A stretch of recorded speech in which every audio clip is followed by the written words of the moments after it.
Halo, Sobat Sopter semuanya. Semoga kita semua dalam keadaan sehat jasmani dan rohani, tidak kekurangan satu apapun. Oke, seperti biasa, sebelum dilanjut ceritanya, bantu Mimin dulu untuk tekan tombol like-nya. Terima kasih sesudah dan sebelumnya. Oke, kita lanjutkan saja ceritanya. Yus. OTW pulang kampung. Bab 2833 sampai bab 2836. Meski ia hanya prajurit level paling bawah, namun jarang ada prajurit yang muncul di kampus. Adapun pacarnya, dia adalah seorang gadis plum berambut panjang dengan rambut pirang dan mata biru. Dia memakai riasan yang sangat tebal dan parfumnya bisa tercium dari jarak 10 mil. Keduanya duduk di samping Ye Chong, saling berpelukan, berciuman dan menyentuh satu sama lain, bahkan tanpa memperhatikan Ye Chong.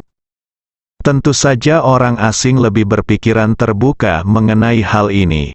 Setelah keduanya cukup berciuman, gadis itu berkata, "Oh sayang, aku sedikit lelah dan ingin berbaring sebentar," ketika pria itu mendengar ini, dia menyentuh wajah gadis itu, dan kemudian menatap Ye Chong.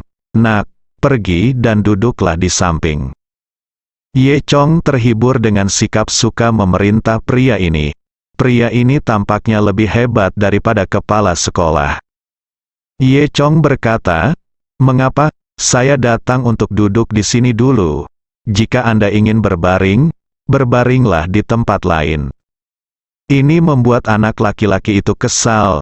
"Cumi-cumi palsu, apakah kamu baru di sini? Siapa di seluruh sekolah yang tidak tahu siapa aku? Tuan Long, apakah kamu berani merajalela di sini bersamaku? Saya pikir kamu sedang mencari kematian," kata pria itu. "Dimanapun ada orang, di situ ada sungai dan danau." Bahkan Universitas Neotijin terpecah menjadi banyak geng mahasiswa. Salah satunya adalah geng Tiongkok, dan Long Qiushan, yang menyebut dirinya Tuan Long, adalah pemimpin geng Tiongkok. Geng Tiongkok memiliki status yang sangat tinggi di Universitas Oxford dan hampir tidak ada yang berani macam-macam dengan mereka. Karena orang asing ini menganggap negara-negara timur kuno yang misterius semuanya jago kungfu dan tidak boleh tersinggung. Kebetulan Long Qiushan adalah seniman bela diri lainnya. Di antara kelompok siswa ini, dia memang makhluk yang bisa melakukan apapun yang dia inginkan dan tidak ada yang berani memprovokasi dia. Namun, Ye Chong hanya mencibir dan terlalu malas untuk memperhatikan hal kecil ini. Long Qiushan memandang Ye Chong dari atas ke bawah, dan berkata dengan senyum menghina, "Melihat penampilan sutra gantungmu, kamu juga datang ke sini untuk pergi ke sekolah. Apakah keluargamu menghabiskan semua uang untuk membuatmu datang ke sini?" Dengan itu, Long Qiushan mengeluarkan segepok uang dan melemparkannya ke samping Ye Chong. "Ini uangnya untukmu, keluar dari sini." Ye Chong menggelengkan kepalanya. "Aku tidak tahu harus berkata apa." Long Qiushan menyipitkan matanya. "Cumi-cumi palsu, kamu sedang mencari kematian, benarkah?" Pada saat ini, gadis itu berkata, "Oh sayang, lupakan saja. Aku tidak ingin berbaring lagi. Aku tidak tertarik lagi. Bagaimana saya bisa bertemu orang seperti itu? Kalian berdua orang Tionghoa? Jarak antara kalian terlalu besar."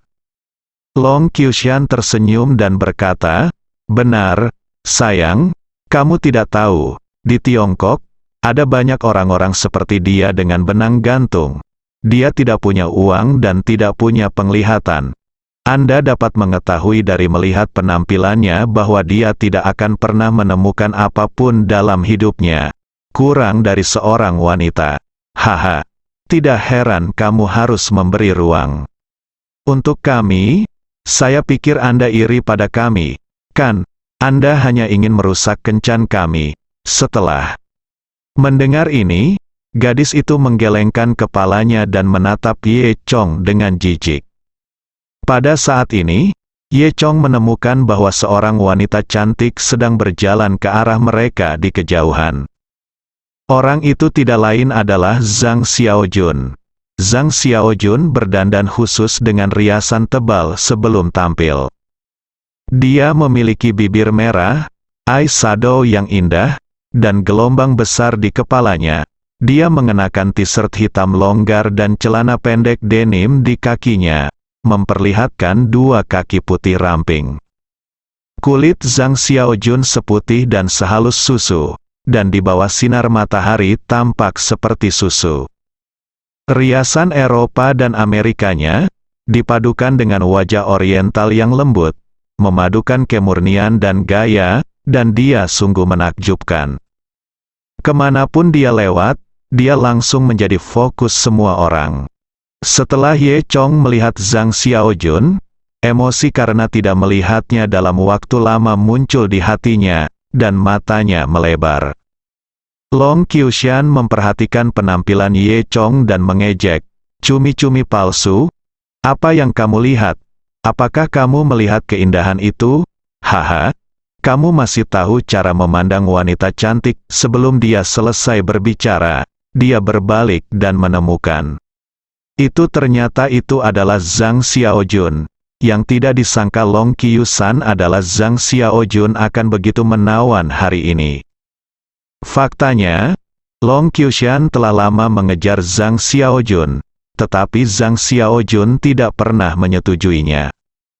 Meskipun Zhang Xiaojun memiliki wajah oriental, dia juga unggul dalam estetika para mahasiswa ini, menaklukkan banyak mahasiswa kampus dan menjadi dewi kampus. Saat ini, mata Long Qiushan membelalak, Zhang Xiaojun sangat cantik. Kemudian, Long Qiushan tiba-tiba berpikir bahwa Ye Chong juga sedang melihat Zhang Xiaojun. Dia mengejek, "Palsu? Apa yang kamu lihat? Itu keindahan sekolah kita, dan kamu pantas melihatnya. Apa gunanya? Cepat atau lambat dia akan menjadi milikku." Sebelum dia bisa menyelesaikan kata-katanya, pacar Long Qiushan berkata, "Oh, sayang, lihat dia. Dia sepertinya datang ke arah kita." Gadis asing itu menunjuk ke arah Zhang Xiaojun, dengan sedikit nada permusuhan di nadanya. Ketika Long Qiushan mendengar ini, dia segera berbalik dan melihat Zhang Xiaojun berjalan ke arahnya. Long Qiushan sangat bersemangat. Dia melihat Zhang Xiaojun berjalan ke arahnya dan tidak dapat mempercayainya. Apakah dia sudah mengetahuinya? Dia pasti tahu bahwa kemarin aku memukuli beberapa mahasiswa Universitas New York. Dia terkesan dengan semangat kepahlawananku.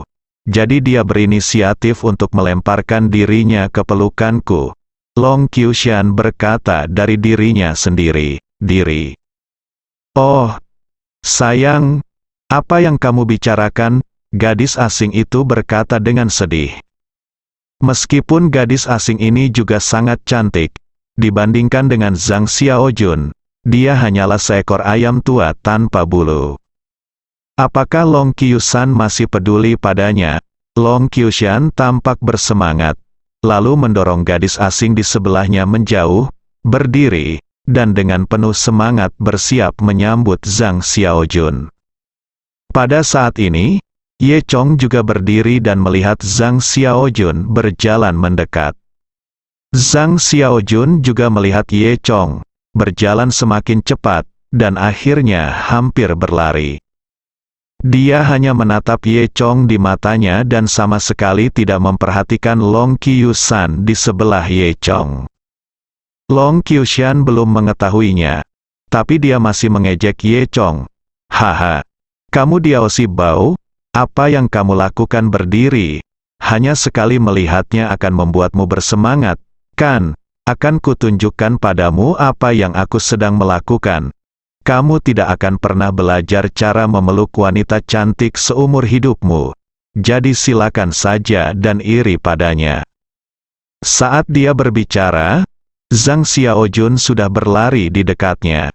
"Xiaojun, kamu di sini?" Long Qiushan membuka tangannya, membayangkan ketika Zhang Xiaojun hendak melemparkan dirinya ke dalam pelukannya, Zhang Xiaojun mendorongnya menjauh. "Sangat menjengkelkan bagimu untuk bersembunyi," kata Zhang Xiaojun. Lalu, Zhang Xiaojun melemparkan dirinya ke pelukan Ye Chong. "Ye Chong, benarkah itu kamu?" "Hei, tentu saja ini aku." Ye Chong memeluk Zhang Xiaojun dan berputar di udara. Long Qiushan tercengang. Dia baru saja menertawakan Ye Chong karena dia tidak dapat menemukan pacar.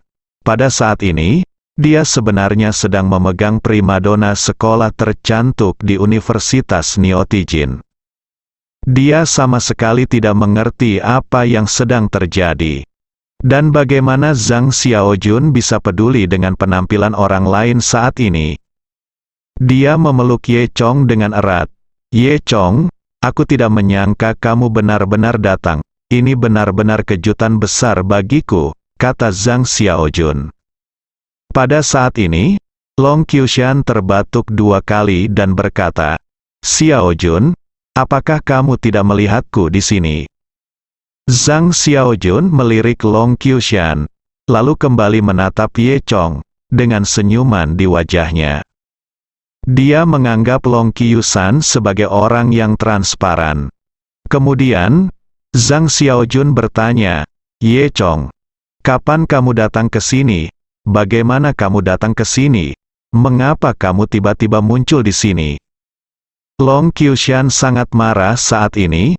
"Anda tahu, tidak ada seorang pun di seluruh Universitas Oxford yang pernah mengabaikannya seperti ini. Apalagi banyak orang di sekitar yang menonton. Di Universitas Oxford, semua orang tahu bahwa Long Qiushan sedang mengejar Zhang Xiaojun. Oleh karena itu, orang lain tidak berani bersaing dengan Long Qiushan secara terang-terangan. Ini juga menyelamatkan Zhang Xiaojun dari banyak masalah terselubung. Tapi sekarang, seseorang justru memeluk Zhang Xiaojun di depan Long Qiushan. Jika kabar ini tersebar, apa yang akan dikatakan seluruh Universitas Oxford? Apa hubungannya dengan reputasinya sebagai Master Long? Terlebih lagi, pacar asing Long Qiushan berdiri di sampingnya dan belum pergi. Hal ini membuat Long Qiushan merasa sangat malu dan malu. "Xiaojun, kamu tampaknya menjadi lebih cantik lagi," kata Ye Chong. Zhang Xiaojun membusungkan dadanya dengan bangga. "Itu benar, kamu masih perlu mengatakannya." Akibatnya, Zhang Xiaojun meremas di depan Ye Chong.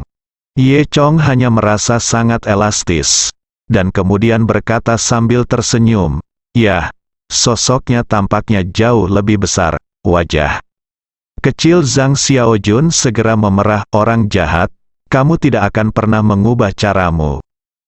Saat ini, Long Qiushan punya beberapa petunjuk. Dia datang dan berkata, "Xiaojun, siapa ini? Apakah dia temanmu? Datang dari jauh. Bahkan jika kita tidak bertemu satu sama lain selama bertahun-tahun, kita tidak akan saling berpelukan. Seperti ini, kan? Apakah ini saudaramu dari pedesaan?" Ye Chong bertanya. "Xiaojun, ayo pergi ke tempat lain. Mengapa lalat selalu berdengung di sini di kampusmu? Benar-benar menjengkelkan." Zhang Xiaojun berkata sambil tersenyum, "Oke." Zhang Xiaojun mengabaikan Long selama seluruh proses. 1 kalimat dari Akiyama. Setelah itu, Zhang Xiaojun meraih lengan Ye Chong, dan mereka berdua pergi. Melihat punggung kedua orang itu, Long Qiushan sangat marah dan mengutuk. Pacar asing di belakangnya ketakutan dan lari diam-diam. Setelah dimarahi selama 2 menit, Long Qiushan menjadi tenang dan segera membuat panggilan telepon. "Halo, Zhang Di, cepat datang ke sini dan periksa seseorang untukku." Di sisi lain, Ye Chong dan Zhang Xiaojun berjalan keluar dari kampus bersama. Sepanjang jalan, Zhang Xiaojun memegang lengan Ye Chong dengan sangat manis, seperti pasangan yang sedang jatuh cinta. Hal ini menyebabkan para siswa di sekolah menoleh untuk menonton. Banyak anak laki-laki yang mengetahui siapa Zhang Xiaojun, dan mereka terkejut saat melihat Zhang Xiaojun berinisiatif untuk memegang lengan seorang anak laki-laki. Tak lama kemudian, kejadian tersebut menyebar di forum kampus, bahkan beberapa orang memposting gambar yang menunjukkan kebenarannya. Zhang Xiaojun merasa sangat bahagia saat ini, dengan senyuman manis di wajahnya, yang lebih cerah dari matahari. Setelah keduanya meninggalkan kampus, mereka sampai di jalan komersial di sebelah timur Universitas Utijin. Jalan ini sangat makmur, etalase di kedua sisi jalan terdapat berbagai restoran barat, Cina, dan gourmet lainnya, serta bioskop, taman hiburan, del. Ada banyak pejalan kaki di jalan, termasuk pasangan yang berjalan berdua atau bertiga. Keduanya mengobrol sambil berjalan di jalan. Zhang Xiaojun bertanya pada Ye Chong apa tujuannya. Ye Chong memberitahu Zhang Xiaojun bahwa dia sebenarnya ada di sini untuk melakukan misi rahasia. Ketika Zhang Xiaojun mendengar ini, dia cemberut dan berkata, "Oh, jadi begitulah yang terjadi. Saya pikir kamu datang ke sini untuk menemui saya." Tentu saja, Zhang Xiaojun hanya berpura-pura marah. Ye Chong tersenyum dan berkata, "Bagaimana mungkin, saya datang ke sini khusus untuk menemui Anda dan kemudian menjalankan misi." Setelah mengatakan itu, Ye Chong mengeluarkan kotak hadiah kecil dari tangannya dan memberikannya kepada Zhang Xiaojun. Dia berkata, "Xiaojun, lihat, kami sudah lama tidak bertemu denganmu, dan aku sudah menyiapkan hadiah." Zhang Xiaojun membuka kotak kecil itu dan mendengus. Itu hampir sama. Kemudian, Zhang Xiaojun membuka kotak itu dan melihatnya. Di dalamnya ada 10 kalung giok yang indah, yang khusus ditinggalkan oleh Ye Chong sebagai mantra, dan memiliki fungsi untuk melindungi diri sendiri. Kalung giok itu sangat indah, dan Zhang Xiaojun sangat senang setelah melihatnya. Dia memeluk leher Ye Chong. "Hehe, Ye Chong, terima kasih." Saat dia mengatakan itu, Zhang Xiaojun mengabaikan kesempatan itu dan mencium bibir Ye Chong. Ye Chong hanya merasakan semburat wangi, lalu mulut basah mencium bibirnya. Sebaliknya, wajah lama Ye Chong tiba-tiba memerah. "Loh, ini kampus." Tampaknya Zhang Xiaojun menjadi lebih berpikiran terbuka setelah tinggal di sini selama 3 tahun. Di negeri Mei, banyak laki-laki dan perempuan yang berciuman di kampus, tapi tidak ada yang peduli. Keduanya berciuman selama setengah menit sebelum mereka berpisah. Setelah mereka berpisah, wajah Zhang Xiaojun memerah dan dia menundukkan kepalanya dengan ekspresi malu-malu. "Ye Chong, sudah lama sekali aku tidak melihatmu. Aku sangat merindukanmu. Mengapa kita tidak pergi ke rumah aku di Soa? Hanya setengah jam dari sini." "Mengapa pergi begitu jauh? Ayo cari tempat saja," kata Ye Chong cemas.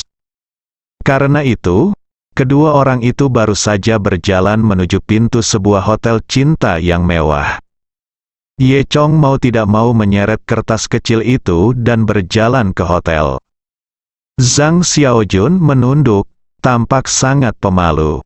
Lobi hotel berukuran besar dan didekorasi dengan mewah. Warna utamanya adalah pink yang menonjolkan pasangan. Di belakang meja depan berdiri seorang bos berjanggut. Dia memiliki janggut lebat yang hampir menutupi matanya, dan kepalanya botak. Dia tidak terlihat seperti seorang pengelola hotel cinta, begitu Ye Chong. Tiba di meja depan, dia meminta bos untuk memberinya kamar terbaik. Karena hotel cinta menerima banyak pasangan yang pemarah dan tidak sabaran setiap hari, bosnya tidak terlalu memperhatikan Ye Chong dan Zhang Xiaojun. Namun, karena Zhang Xiaojun tampan, bos berjanggut itu mau tidak mau melihat lagi. Kemudian, bos mengambil satu, membukanya, dan berkata, "Ini kamar terbaik kami, biayanya $1.000 untuk 1 jam, Ye." Chong mengeluarkan kartu banknya dan berkata, 5 jam. "Apa, 5 jam?" Bos memandang Ye Chong. "Apakah kamu baik-baik saja?" Zhang Xiaojun di sebelahnya memerah. Ye Chong berkata, "Jangan bicara omong kosong." Bos menggelengkan kepalanya, tapi masih menggesek kartunya. Sejak pelanggan membayar, dia tidak terlalu peduli. Kemudian, bos meminta pelayan untuk membawa mereka berdua ke sebuah suite besar di lantai paling atas. Benar saja, mahal. Kamar ini sepertinya presidential suite. Dekorasi interiornya sangat mewah, dan semuanya indah. Tempat tidur Simmons, sofa kulit murni, TV 100 inci, bahkan kulkas dan mesin cuci. Di ruang tamu besar, dibangun khusus bak mandi seukuran kolam renang kecil. Keduanya sudah lama tidak bertemu. Mereka melompat ke kolam renang dan mandi sebentar, lalu berpelukan dan berbaring di tempat tidur.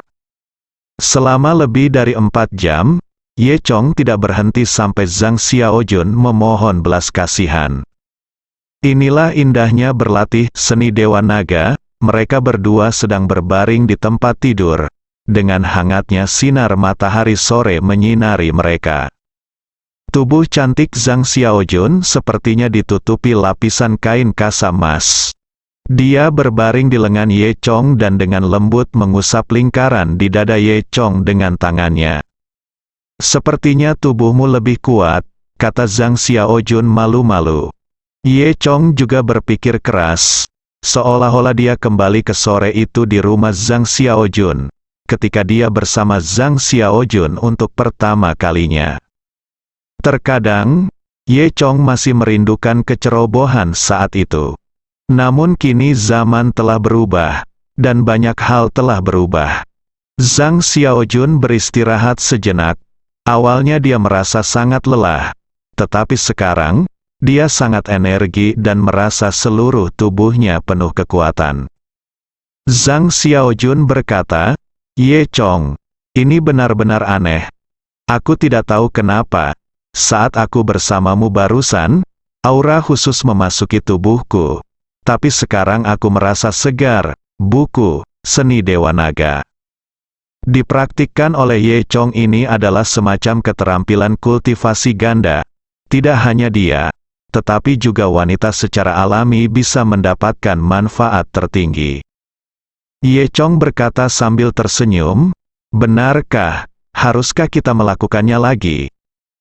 Zhang Xiaojun tersipu. Kita telah bermain-main di sini sejak kita bertemu. Jadi apakah kamu benar-benar ingin membunuh orang agar bahagia?" Keduanya melihat waktu itu, sudah sekitar jam 3 sore. Kemudian, mereka berdua berkemas, mengenakan pakaian, dan pergi ke restoran barat di sebelahnya untuk makan bersama. Ketika mereka keluar dari hotel, bos memandang Ye Chong dengan heran. "Lama sekali, benar-benar 5 jam. Lagi pula, kamar mahal seperti itu tidak sepadan jika Anda hanya tinggal di dalamnya." Zhang Xiaojun membawa Ye Chong ke restoran barat di sebelahnya. Dia mengatakan kepada Ye Chong, "Ini adalah restoran barat paling terkenal di dekat Universitas Neo-Tijin. Konsumsi di sini sangat mahal. Meskipun keluarga Zhang Xiaojun sekarang tidak kekurangan uang, Zhang Xiaojun datang ke sini untuk bersekolah dan masih sangat hemat bahkan kembali bekerja dan belajar. Dia biasanya tidak datang ke tempat seperti ini untuk makan. Itu sebabnya dia rela mengeluarkan uang ketika Ye Chong datang." Restoran ini terbagi menjadi 2 lantai. Lantai pertama merupakan restoran biasa, namun ada juga restoran bintang 5. Lantai 2 bahkan lebih mewah, karena bahan-bahan yang ada di restoran di lantai 2 semuanya adalah bahan-bahan khusus edisi terbatas, sangat mewah dan harganya sangat tinggi. Kebanyakan orang kaya tidak mau makan di sini. Ketika Ye Chong datang, dia tentu saja tidak peduli dengan uang dan langsung ditarik oleh Zhang Xiaojun ke restoran di lantai 2. Apa yang tidak mereka duga adalah mereka akan bertemu Long Qiusan lagi di lantai 2. Karena lantai 2 mahal, tidak banyak orang di sana, dan hanya sepertiga meja yang terisi. Di salah satu kamar pribadi ada Long Qiusan. Long Qiusan sedikit tidak senang dan marah karena apa yang terjadi hari ini. Dia mengajak 3 atau 5 saudara laki-lakinya dan beberapa gadis cantik dari Amerika untuk makan di sini dan meredakan suasana hatinya. Yang tidak saya duga adalah saya melihat Zhang Xiaojun dan Ye Chong lagi. Melihat Ye Chong, Long Qiusan menjadi sangat marah. Namun, di depan Zhang Xiaojun, Long Qiusan masih sangat terkendali. Xiaojun, apakah kamu di sini untuk makan juga? Apakah kamu ingin duduk bersama? Tanya Long Qiusan. Zhang Xiaojun menggelengkan kepalanya, tidak perlu. Lalu, Long Qiusan memandang Ye Chong dengan dingin dan mencibir. Kamu adalah satu-satunya yang punya uang untuk datang ke sini untuk makan. Kamu di sini bukan untuk makan makanan lunak, kan? Dia melihat lagi Zhang Xiaojun. Xiaojun, apakah dia ingin kamu mentraktirnya makan? Apa yang kamu lakukan dengan orang seperti itu? Berhati-hatilah agar tidak tertipu olehnya. Long Qiusan setengah benar. Makanan ini memang benar. Hadiah untuk Zhang Xiaojun. Bagaimanapun, dialah satu-satunya yang ingin mentraktirnya. Ini bisa dianggap sebagai persahabatan antar tuan tanah. Long Qiusan tahu bahwa keluarga Zhang Xiaojun tidak kekurangan uang. Tetapi dia tidak tahu bahwa uang ini berkaitan erat dengan bantuan Ye Chong. Zhang Xiaojun mendengus dingin. Apakah kamu ingin mengurusnya? Lalu, dia membawa Ye Chong ke kamar pribadi lain. Long Qiusan ditinggalkan, dengan ekspresi kemarahan di wajahnya. Beberapa pria di sebelahnya bertanya, Saudara Long, siapa ini? Beranikah kamu menyentuh Xiaojunmu? Long Qiusan mendengus dingin dan menatap beberapa orang lainnya. Semua orang segera mengerti bahwa di depan Zhang Xiaojun, Long Qiusan tidak bisa memberi pelajaran pada Ye Chong. Oleh karena itu, dia meminta beberapa orang untuk pergi dan memberi pelajaran pada Ye Chong dan memberitahu dia siapa raja di sini. Orang lain segera mengerti, berdiri dan berjalan menuju kamar pribadi Ye Chong. Di sisi lain, Zhang Xiaojun dan Ye Chong baru saja duduk ketika seorang pelayan bertopi putih membawakan menu berlapis emas. Zhang Xiaojun melihat menu dan bertanya, bagaimana kalau makan udang Kobe? Itu adalah udang yang tumbuh besar dengan memakan steak Kobe. Sebelum Ye Chong dapat berbicara, Zhang Xiaojun menggelengkan kepalanya dan berkata, tidak, sekarang udang Kobe mungkin itu terkontaminasi dan tidak bisa dimakan. Ayo makan yang lain. Kemudian mereka berdua memesan steak lainnya, beberapa hidangan vegetarian, anggur merah dan sejenisnya. Setelah memesan, pelayan turun untuk menyiapkan. Begitu pelayan pergi, anak-anak di meja Long Qiusan sudah berkumpul di sekitar Ye Chong. Wah, kamu berpenampilan seperti ini? Kamu orang Tionghoa? Tapi penampilan buruk yang kamu kenakan benar-benar mempermalukan orang Tionghoa, kata salah satu pria yang memakai anting. Ye Chong menggelengkan kepalanya, terlalu malas untuk menjelaskan. Orang-orang dangkal ini hanya mengetahui merek pada pakaian tersebut, tetapi tidak mengetahui bahan, model, dan kenyamanan pakaian tersebut.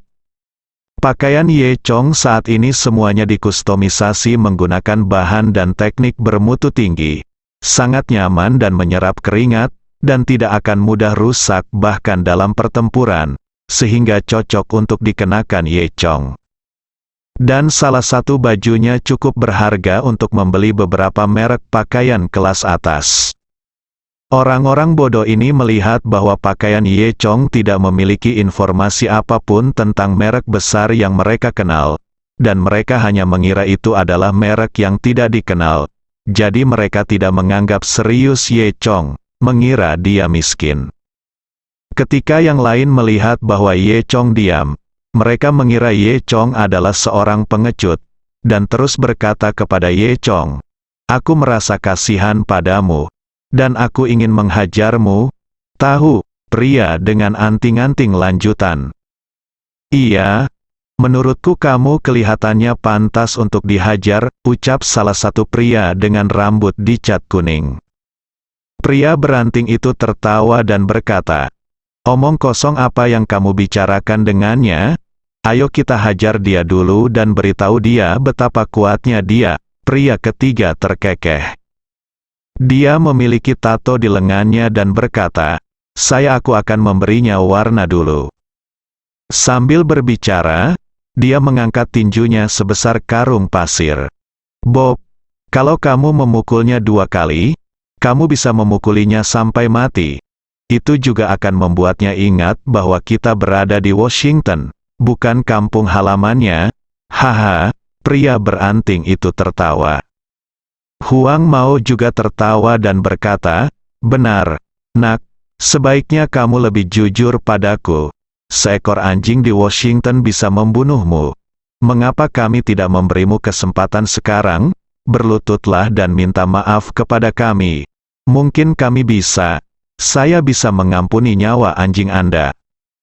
Menanggapi ancaman dari beberapa orang, Ye Chong berkata dengan lucu, "Memang ada banyak anjing di Huasheng." Ini jelas berarti bahwa beberapa dari mereka adalah anjing dan beberapa dari mereka sangat marah. "Cumi-cumi palsu, apa katamu?" umpat Huang Mao. Ye Chong melanjutkan, "Aku sudah bilang padamu untuk menggonggong beberapa kali dan biarkan aku melihat apakah kamu benar-benar sekuat yang kamu katakan." Bob, yang memiliki temperamen paling pemarah, memarahi, "Cumi-cumi palsu, aku belum pernah melihatmu sebaik ini. Kamu sedang mencari kematian." Saat dia mengatakan itu, dia menamparkan wajahnya. Orang-orang ini makan daging sapi setiap malam dan memompa zat besi di gym. Mereka jelas jauh lebih kuat daripada siswa rumahan, dan lengan mereka terlihat penuh otot. Bob memiliki otot yang besar, dan telapak tangannya sebesar kipas. Saya melihat Bob menamparkan Ye Chong. Jika ini mengenai orang biasa, 2 gigi depannya mungkin akan copot. Namun, sebelum Bob bisa menyentuh Ye Chong, dia tiba-tiba berteriak. Ternyata sebelum sempat memukul Ye Chong, perutnya ditendang oleh Ye Chong.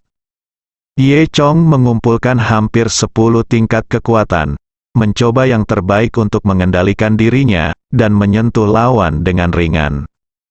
Tapi Bob ini hanyalah orang biasa, sedikit sentuhan Ye Chong menyebabkan dia jatuh ke tanah kesakitan dan tidak bisa bangun. Ketika pria pembuat anting-anting dan Huang Mao melihat adegan ini, mereka menjadi marah. "Cumi-cumi palsu, beraninya kamu melawan persetan dia," saat dia mengatakan itu. Pria pembuat anting-anting itu mengambil botol anggur merah di atas meja dan menghantamkannya ke arah Ye Chong. "Kemarilah." Ye Chong tersenyum sedikit, dan kemudian dia hanya mendengar 2 pop. Tamparan Ye Chong sudah mengenai wajah pria beranting itu. Pria beranting hampir tidak melihat gerakan Ye Chong, tapi dia ditampar. Ye Chong masih mengerahkan 10 tingkat kekuatan, tetapi pada akhirnya dia memukul pria dengan anting-anting itu sampai bintang muncul di matanya dan sudut mulutnya melotot. Huang Mao dan beberapa orang lainnya termasuk yang terbaik di sekolah. Kapan mereka pernah dipukuli seperti ini? Melihat betapa sengsaranya kedua saudara laki-lakinya, Huang Mao langsung murka. "Cumi-cumi palsu, menurutku kamu benar-benar tidak ingin hidup lagi." Saat dia mengatakan ini, Huang Mao benar-benar mengeluarkan pistol dari saku celananya. Kemudian, dia menunjuk ke arah Ye Chong. Apakah kamu percaya atau tidak? Aku akan membunuhmu sekarang.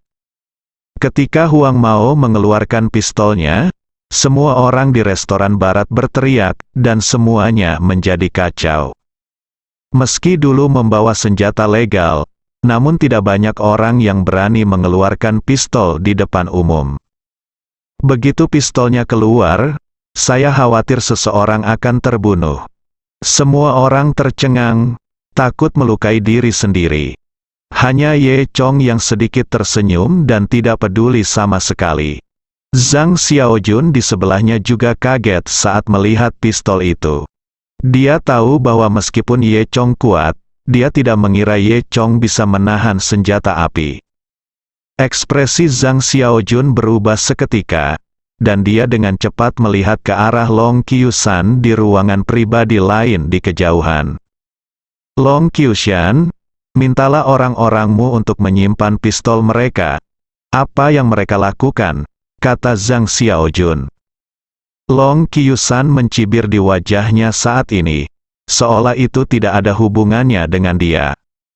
Dia mencibir, haha, siapa bangsaku, apa hubungannya ini denganku? Temanmu yang tidak peduli dengan hidup dan mati. Dia menyerang lebih dulu dan memukul orang lebih dulu. Aku tidak bisa menghentikannya. Ini sudah tidak ada hubungannya denganku. Long Qiushan menyombongkan diri. Jelaskan, Huang Mao mengertakkan gigi dan mengarahkan pistolnya ke Ye Chong dan berkata, Nak, apakah kamu percaya? Aku akan membunuhmu di sini, dan aku tidak perlu masuk penjara. Ayah Huang Mao bukanlah orang biasa. Dia adalah Evil dari negara Mei. Dan dia juga merupakan Forboro Amerika Serikat, dengan kekuatan yang besar. Ye Chong tersenyum dan menggelengkan kepalanya, berpikir bahwa situasi keamanan di negara Mei bahkan lebih buruk. Melihat Ye Chong tersenyum, Huang Mao menjadi semakin kesal dan mengutuk. Apa yang kamu tertawakan? Percaya atau tidak, aku akan memukulmu sampai mati sekarang, tiba-tiba. Ye Chong menjentikkan ujung jarinya dan membuang sumpit di tangannya, keluar. Sebelum Huang Mao di seberang selesai berbicara, dia berteriak, aduh. Ketika dia melihat lagi, pergelangan tangan Huang Mao ditembus oleh sumpit. Itu adalah sumpit yang baru saja dibuang Ye Chong. Pistol di tangan Huang Mao pun jatuh ke tanah. Melihat pemandangan ini, semua orang tercengang. Bocah Oriental ini begitu kuat hingga dia menggunakan sumpit sebagai senjata. Ya Tuhan, anak ini tahu kungfu. Apakah ini kungfu yang legendaris? Sungguh menakjubkan. Beberapa orang asing yang sedang makan di sekitar berseru kagum. Ye Chong memandang Huang Mao yang kesakitan dan berkata, mengapa kamu tidak keluar? Sumpit berikutnya akan menembus otakmu. Huang Mao benar-benar ketakutan. Dia selalu menindas yang lemah dan takut pada yang kuat, dan seseorang yang sekuat itu, sebagai Ye Chong ya, dia tidak mampu membelinya. Pada saat ini, dua orang lainnya juga memanjat kesakitan, menggendong Huang Mao, dan kembali ke daerah sekitar Gunung Longqiu. Saat ini, beberapa gadis asing di sekitar Long Qiushan juga ketakutan dan melarikan diri. Hal ini membuat Long Qiushan sangat marah. Dia menatap Ye Chong dengan tajam, lalu mengutuknya sebagai sampah, berbalik dan pergi. Huang Mao dan yang lainnya segera menyusul. Dua pelayan segera datang dan membersihkan semua noda darah dan barang pecah belah di lantai. Restoran juga menjadi sangat sepi. Saat semua orang sedang makan, mereka diam-diam memandang Ye Chong dari waktu ke waktu. Mereka semua kagum dengan kungfu timur yang begitu ajaib. Ye Chong, yang seharusnya makan dan minum, telah melupakan pertempuran tadi. Zhang Xiaojun duduk di sebelah Ye Chong, tapi dia sudah terbiasa dengan perbedaan Ye Chong. Beberapa saat kemudian, Koki bintang 5 di restoran itu tiba, membawa sepiring makanan penutup yang sangat lezat. Zhang Xiaojun bertanya dengan rasa ingin tahu, apakah ada kesalahan, kami tidak memesan hidangan ini. Kokinya adalah warga negara Mei yang tinggi dengan hidung merah, sepasang mata biru, dan mengenakan pakaian kerja koki. Dia berkata, "Oh tidak, Nona cantik, aku memberikan ini kepadamu secara khusus. Pacarmu sungguh luar biasa, kami sangat menghargainya, jadi kami secara khusus mengirimimu makanan penutup yang lezat." Ya, apakah ini kungfu timur yang misterius? Sungguh menakjubkan, sungguh menakjubkan, sungguh menakjubkan. Semua orang tidak dapat menahan diri untuk tidak berkata satu demi satu. Berbicara tentang kebahagiaan, semua orang berdiri dan bertepuk tangan pada Ye Chong. Ye Chong belum pernah melihat pemandangan seperti itu sebelumnya, dan dia merasa sedikit malu. Meskipun Zhang Xiaojun sedikit pemalu, dia tampak menikmatinya. Kemudian, setelah mereka berdua selesai makan, mereka sampai di tempat tinggal Zhang Xiaojun. Zhang Xiaojun menyewa sebuah rumah di Chinatown di Washington. Karena Zhang Xiaojun akan datang ke Chinatown untuk bekerja dan belajar di akhir pekan. Karena Chinatown jauh dari sekolah, Zhang Xiaojun menyewa rumah di sini demi kenyamanan. Dia biasanya tinggal di asrama sekolah, dan datang ke sini untuk tinggal di akhir pekan. Ini adalah bangunan tempat tinggal yang sangat sederhana, struktur bergaya apartemen, dan rumahnya sangat sederhana. Zhang Xiaojun dengan malu-malu membawa Ye Chong ke rumah sewaan kecilnya dan membuka pintu. Melihat sekeliling, rumahnya tidak besar, hanya memiliki kamar tidur kecil dan ruang tamu kecil. Terdapat sofa dan TV kecil di ruang tamu. Rumah itu dijaga sangat bersih oleh Zhang Xiaojun, dan dipenuhi dengan aroma samar seorang gadis. Di bawah jendela kamar, terdapat rak pengering pakaian dengan beberapa potong celana dalam Zhang Xiaojun berwarna merah muda tergantung di atasnya, jelas digantung di sini setelah dicuci. Akibatnya, Ye Chong melihatnya begitu dia tiba. Wajah Zhang Xiaojun tiba-tiba memerah. Dia segera berlari ke dalam kamar, mengambil celana dalamnya, dan buru-buru melemparkannya ke dalam lemari. Ye Chong berkata sambil tersenyum, rumah kecil ini lumayan bersambung.